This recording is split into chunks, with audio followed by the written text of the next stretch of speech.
जानते हैं श्रीलंका से कितनी खतरनाक खबर आ रही है। श्रीलंका में पेट्रोल खत्म। कल उनके प्रधानमंत्री देश के सामने आए और वो रुदाली कर रहे थे कि सिर्फ एक दिन का पेट्रोल बचा हुआ है, फॉरेन रिजर्व्स लगभग खत्म हो चुके हैं, सिर्फ एक दिन का पेट्रोल। और वो देश की जनता से अपील कर रहे थे कि अब बलिदान देने का वक्त आ गया है। मैं आपको बतलाने वाला हूं दोस्तों इस वक्त श्रीलंका में कितने बुरे हालात हैं। ये वीडियो देखिए, ये वीडियो आज से 1 या 2 दिन पुराना है। इसके अंदर आप देख सकते हैं किस तरह से आम जनता पूरी तरह से बौखला गई है। वो बुरी तरह से सड़क पर मौजूद पुलिस को मार रही है बुरी तरह से। इस वक्त वहां की जो जनता है उसके अंदर न सिर्फ महिंदा राजपक्षे सत्तारूढ़ पॉलिटिकल पार्टीज के खिलाफ जबरदस्त नाराजगी है, न सिर्फ गोटबाया राजपक्षे जो कि मौजूदा राष्ट्रपति उनके खिलाफ नाराजगी है, बल्कि श्रीलंका के जो अमीर हैं उनके घरों पर हमला हो रहा है, उनकी प्रॉपर्टीज को जलाया जा रहा है और श्रीलंका में अफरा तफरी मच गई है। दोस्तों, इज श्रीलंका फिनिश्ड? क्या श्रीलंका खत्म हो गया है? मैं आपको बाकायदा तथ्यों के जरिए बतलाने वाला हूं। और भारत के लिए क्या सबक है दोस्तों, आपको याद होगा इससे पहले मैंने श्रीलंका पे जितने भी आपके सामने शोज किए हैं, केस स्टडीज पेश की हैं, मेरी चिंता यही रही है कि भारत पर इसका क्या असर पड़ने वाला है। खबर क्या है दोस्तों, श्रीलंका की अर्थव्यवस्था इस बेहद नाजुक मोड़ पर है।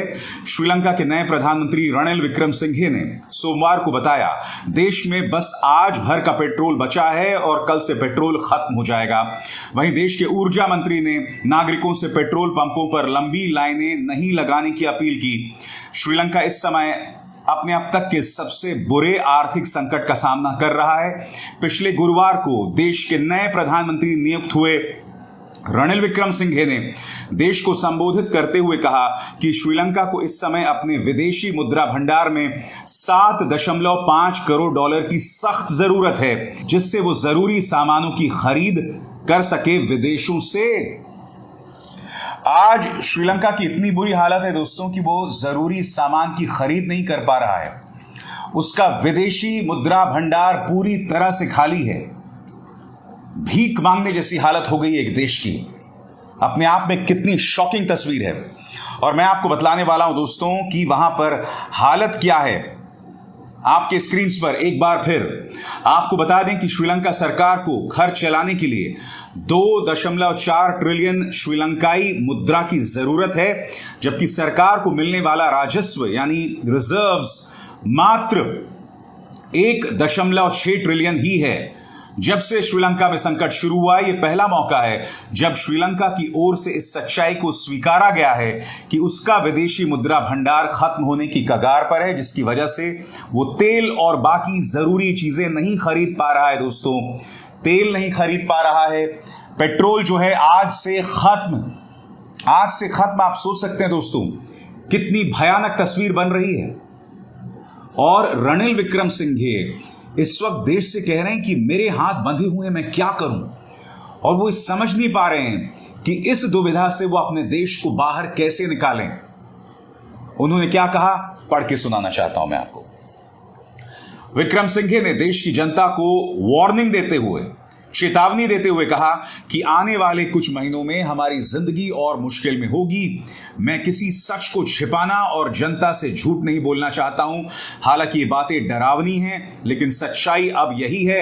हालांकि श्रीलंका के प्रधानमंत्री ने विदेशी मदद की भी उम्मीद जताई है। मैं आपको बता दूं, भारत लगातार श्रीलंका की मदद कर रहा है, कम से कम डीजल आपूर्ति को लेकर। और यही वजह है कि जब रणिल विक्रमसिंघे प्रधानमंत्री बने थे तो उन्होंने प्रधानमंत्री नरेंद्र मोदी को शुक्रिया अदा किया था, क्योंकि भारत लगातार कोशिश कर रहा है कि कम से कम डीजल के मोर्चे पर वो श्रीलंका की मदद कर सके। और भारत की ये जो मदद है श्रीलंका के लिए किसी संजीवनी से कम नहीं है। और जैसे अक्सर कहा जाता है दोस्तों कि ऐसे मौकों पर पड़ोसी ही पड़ोसी के काम आता है।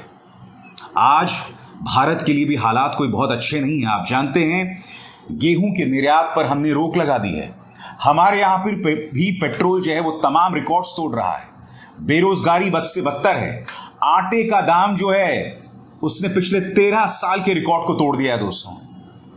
मगर श्रीलंका की हालत और भी बदतर है, इसलिए श्रीलंका को बचाया जाना जरूरी है। मगर आज श्रीलंका को खुद को सोचना पड़ेगा कि वो खुद ऐसे हालात में क्यों है।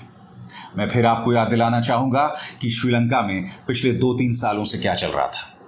मैं जानता हूं श्रीलंका आज इस हालत में इसलिए भी है क्योंकि कोरोना की वजह से वहां जो पर्यटन है, पर्यटन उद्योग पूरी तरह से बर्बाद हो गया। श्रीलंका ने कभी भी कृषि पर ध्यान नहीं दिया, इंटरनल इंफ्रास्ट्रक्चर पर ध्यान नहीं दिया और इसी का खमियाजा वो भुगत रहा है। मगर हकीकत यह भी है दोस्तों कि वहां की जनता का ध्यान किसी और पर था, और वो चीजें क्या थी मैं आपको बताता हूं फिर से आपकी स्क्रीन पर। आपकी स्क्रीन पर यह है उनके सिन्हला बौद्ध नेता। उन्हें वहां की एक लीगल रिफॉर्म समिति का प्रमुख बना दिया गया, यानी कि एक बौद्ध भिक्षु को, एक बौद्ध नेता को वहां पर एक बहुत अहम लीगल रिफॉर्म्स कमिटी का हेड बना दिया गया, वैधानिक सुधार कार्यक्रम का हेड बना दिया गया। यह चल रहा था वहां पे। अब और नजारे देखिए एक एक करके आपके स्क्रीन पर।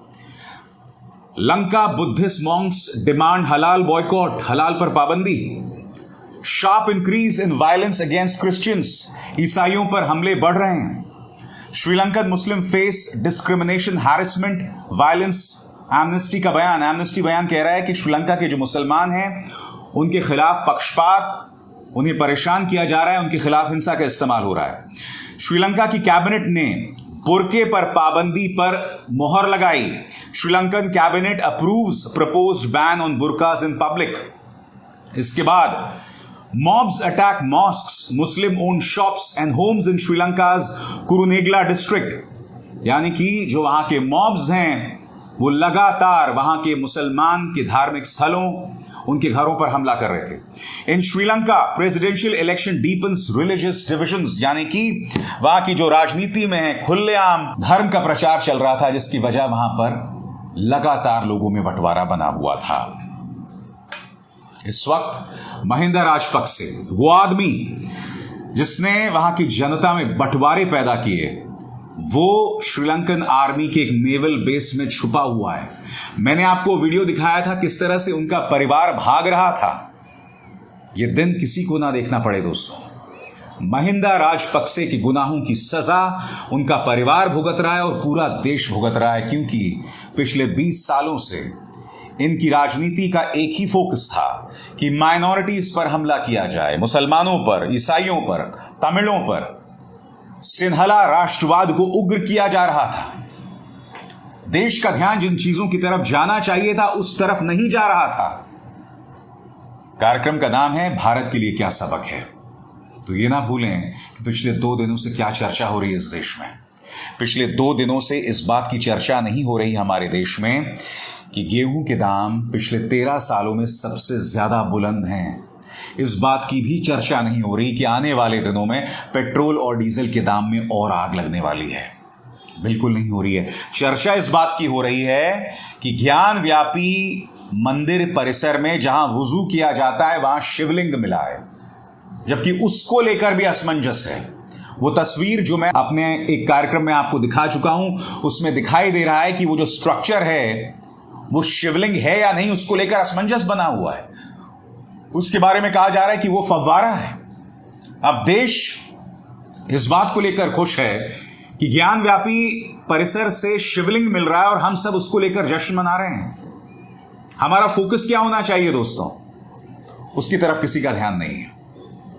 उल्टा जिस राष्ट्रवाद को हमने भुनाया, जिन कश्मीरी पंडितों के नाम पर सियासत की गई, उन कश्मीरी पंडितों का क्या हाल है? ये तमाम मुद्दे हैं।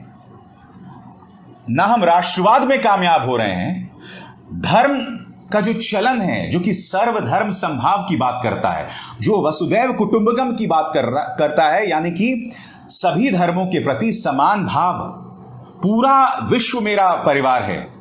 धर्म इस बात की सीख देता है, हम तो इसमें भी नाकाम साबित हो रहे हैं। हम तो पाकिस्तान को नाको चने चबवाने में भी नाकाम साबित हो रहे हैं, क्योंकि हमारे कश्मीरी पंडितों को लगातार मौत के घाट उतारा जा रहा है। 1990 का दौर मानो वापस आ गया है, और जब वो कश्मीरी पंडित सड़क पर उतरता है तो उसे बुरी तरह से लाठियों से पीटा जाता है। आज प्रधानमंत्री खामोश हैं, अमित शाह खामोश हैं, उनका पूरा चाटुकार मीडिया जिसने कश्मीरी फाइल्स पर जबरदस्त टीआरपी बटोरी, इनमें से कोई कश्मीरी पंडितों के पक्ष में आज नहीं बोल रहा है, क्योंकि आज आप उनके पक्ष में बात करेंगे तो आपको इस सरकार को भी कटघरे में रखना पड़ेगा। अफसोस यह है दोस्तों, कोई सवाल नहीं कर रहा है। आज ये जो तमाम समस्याएं मैंने आपको गिनाई, धर्मांधता जो देश में चल रहा है, माइनॉरिटीज के खिलाफ जो हमला चल रहा है, बुनियादी मुद्दों से जो हमारा ध्यान जुदा है, राष्ट्रवाद को जिस तरह से बदनाम किया जा रहा है, ये सब हमारे देश में चल रहा है। और इस सब का नुकसान श्रीलंका का हुआ है। नतीजा ये कि अब वहां पर पेट्रोल तक खत्म हो चुका है। कब सुधरिएगा? सरकारें कब सुधरेंगी? सत्तारूढ़ पॉलिटिकल पार्टीज कब सुधरेंगी? और मैं बार बार क्यों कहता हूं दोस्तों, क्योंकि श्रीलंका में भी वहां की जनता बुनियादी मुद्दों पर सरकार पर दबाव नहीं डाल रही थी। जब सरकार पर महंगाई, बेरोजगारी, ऐसे मुद्दों पर दबाव ना हो तो वो अन्य मुद्दों पर आपका ध्यान भटका कर रखना चाहती है, फिर वो उन मुद्दों पर काम ही नहीं करती ना। देखिए, आपको समझना पड़ेगा, जब जनता का दबाव होगा महंगाई को लेकर, बेरोजगारी को लेकर, तभी तो सरकार काम करेगी ना। मगर अगर आप इसी बात को लेकर खुश हैं कि मुसलमान को परेशान किया जा रहा है, ईसाई को परेशान किया जा रहा है, उन्हें उनकी औकात याद दिलाई जा रही है, शिवलिंग मिल गया, ज्ञान व्यापी मस्जिद, मथुरा, अयोध्या, अगर हमारा ध्यान इसी चीज को लेकर है, अगर हम इसी चीज में प्रसन्न हैं, तो सरकार तो महंगाई, बेरोजगारी जैसे मुद्दों पर काम ही नहीं करेगी। तो हमारी भी नियति श्रीलंका जैसी होगी। मैं झूठ बोल रहा हूं क्या? अफसोस यह है कि मेरी बातें आप में से कई लोगों को पसंद नहीं आती, मगर मैं आपके हक की बात करता हूं।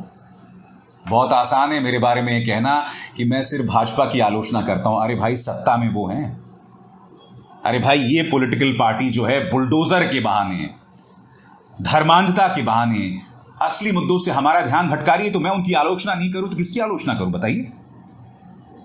मरीकटी कांग्रेस की आलोचना करूं जो पूरी तरह से दिशाहीन है, जो विपक्ष के नाम पर एक धब्बा है? इन तमाम मुद्दों से आप और हम नहीं बच सकते। कांग्रेस की आलोचना करने से, विपक्ष की आलोचना करने से इस देश के मुद्दों का समाधान नहीं होने वाला। श्रीलंका एक चेतावनी है। वक्त रहते हम नहीं चेते तो सोचकर भी सिहरन पैदा होती है कि, और मैं जानता हूं ऐसा दिन कभी नहीं आएगा, ऐसा दिन कभी नहीं आएगा भारत में जहां एक दिन का पेट्रोल बचा हो। ऐसा दिन कभी नहीं आएगा। नमस्कार। स्वतंत्र और आजाद पत्रकारिता का समर्थन कीजिए, सच में मेरा साथी बनिए। बहुत आसान है दोस्तों, इस ज्वाइन बटन को दबाइए और आपके सामने आएंगे ये 3 विकल्प, इनमें से एक चुनिए और सच के इस सफर में मेरा साथी बनिए।